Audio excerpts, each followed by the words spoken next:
কাতারে খুব সম্ভব তাই তো, কাতারে না 6,000 ড্রাইভার নেবে। ইভেন আমরা চেষ্টা করছি আগামী, আমাদের এখানে আমাদের লেবার মিনিস্টার সাহেব আছেন বসে, আগামী 1 বছরের মধ্যে আমরা আশা করছি ইনশাল্লাহ মধ্যপ্রাচ্যে আমাদের যে সকল মানুষ যাবেন তাদেরকে আমরা বেসিক অ্যারাবিক ল্যাঙ্গুয়েজ কোর্সটা আমরা শিখিয়ে তাদেরকে পাঠাবো, যাতে করে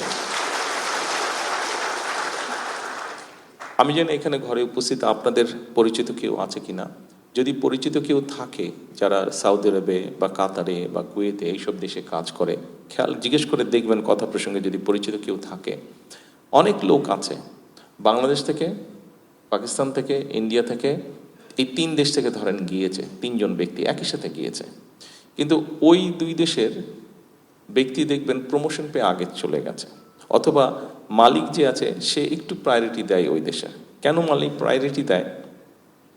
কারণ তারা ওই ভাষাগুলা শিখে যায় এবং কিছু এথিক্স আদব কায়দা শিখে যায়। একটা ঘটনা আপনাদেরকে বলি।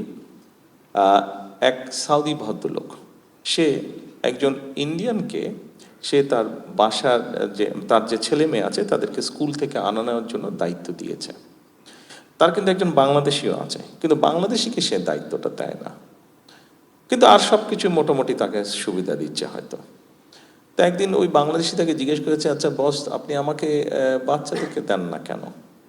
তো বলে যে, দেখ তুই সবই ভালো, সব কিছু আছে বুঝলাম, কিন্তু তুমি তো ইংরেজি বলতে পারো না, আর ওই যে ইন্ডিয়ানটা আছে ও ইংরেজি বলতে পারে, ফলে যেটা হচ্ছে আমার বাচ্চারা যখন স্কুল থেকে বাসায় আসে তখন কিন্তু তারা ওর সাথে কথা বলে, ও তাদের সাথে কথা বলে, ভালো মন্দ সব কিছু কথা বলতে বলতে আসতে পারে, ওদের কোনো সুবিধা অসুবিধা বলতে পারে, কিন্তু তুমি তো সেটা পাচ্ছ না, সেই জন্য তোমাকে আমি ওখানে দিচ্ছি না।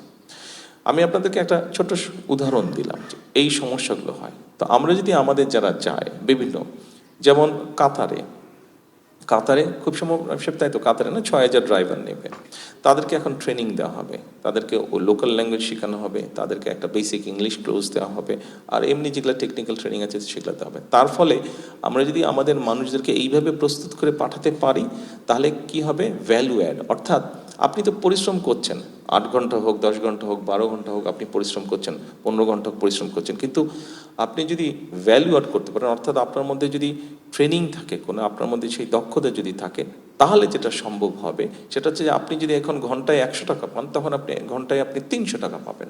সেটা আপনার জন্য লাভ হচ্ছে, আপনার পরিবারের জন্য লাভ হচ্ছে, আর আলটিমেটলি দেশের জন্য তো অবশ্যই লাভ হচ্ছে।